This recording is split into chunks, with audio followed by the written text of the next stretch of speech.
एक बार पार्वती जी ने शंकर जी से कहा, भगवान अपने इस भक्त रावण को कैलाश आने से रोक दीजिए, वरना किसी दिन अग्नि में भस्म कर दूंगी। यह जब भी आता है मैं असहज महसूस करती हूँ। यह बात मुझे बिल्कुल भी पसंद नहीं है। आप इसे समझा दीजिए, यह कैलाश में प्रवेश ना करे। शिव जी जानते थे कि पार्वती सिर्फ उनके वरदान की मर्यादा रखने के लिए रावण को कुछ नहीं कहती है। वह चुपचाप उठकर बाहर आकर देखते हैं कि रावण नंदी को परेशान कर रहा है। शिव जी को देखते ही वह हाथ जोड़कर प्रणाम करता है। प्रणाम महादेव, आओ दशानन, कैसे आना हुआ?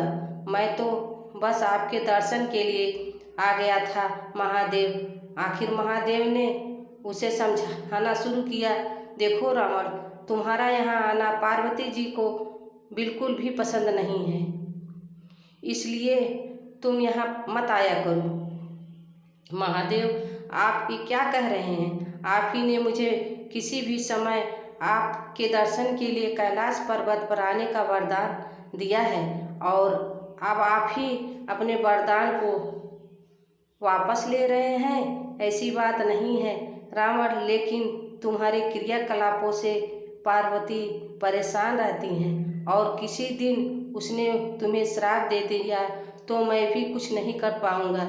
इसलिए बेहतर यही है कि तुम यहाँ पर ना आओ, फिर आपका वरदान मिथ्या हो गया।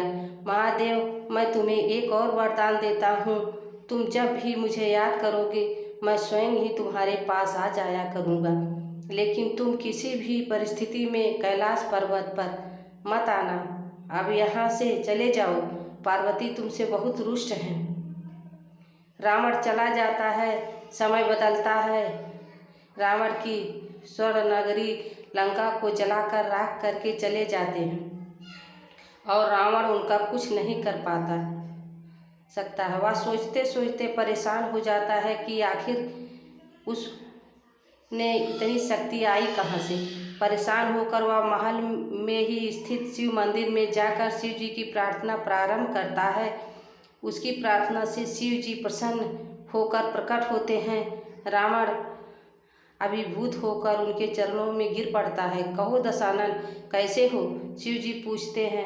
आप अंतर्यामी हैं महादेव, सब कुछ जानते हैं। प्रभु, एक अकेले बंदर ने मेरी लंका को जलाकर राख कर दिया है। मैं जानना चाहता हूँ कि यह बंदर जिसका नाम है आखिर कौन है? शिव जी ने मुस्कुराते हुए रावण की बात सुनते रहते हैं और फिर बताते हैं कि यह और कोई नहीं, मेरा ही रुद्र अवतार है। विष्णु ने जब यह निश्चय किया कि वे पृथ्वी पर अवतार होंगे और माता लक्ष्मी भी साथ ही अवतरित होंगी, तो मेरी इच्छा हुई कि मैं भी उनकी लीलाओं की साक्षी बनूं। और जब मैं अपने निश्चय पार्वती को बताया तो वह हट कर बैठी कि मैं भी साथ ही रहूंगी, लेकिन यह समझ नहीं आया कि उसे इस लीला में किस तरह भागीदारी बनाया जाए।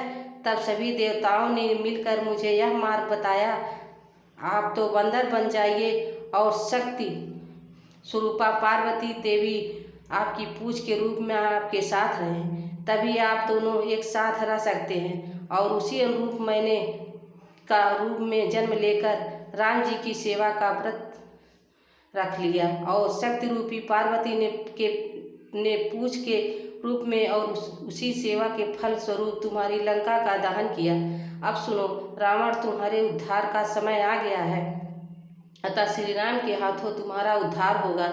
मेरा परामर्श है कि तुम युद्ध में के लिए सबसे अंत में प्रस्तुत होना, जिससे कि तुम्हारा समस्त राक्षस परिवार भगवान श्री राम के हाथों से मोक्ष प्राप्त कर सके और तुम सभी का उद्धार हो जाए। रावण को सारी परिस्थितियों का ज्ञान होता है और उस अनुरूप वह युद्ध की तैयारी करता है और अपने पूरे परिवार को राम जी के समक्ष युद्ध के लिए पहले भेजता है और सबसे अंत में स्वयं मोक्ष को प्राप्त होता है। हर हर महादेव। वीडियो पसंद आई हो तो लाइक सब्सक्राइब जरूर करें। धन्यवाद।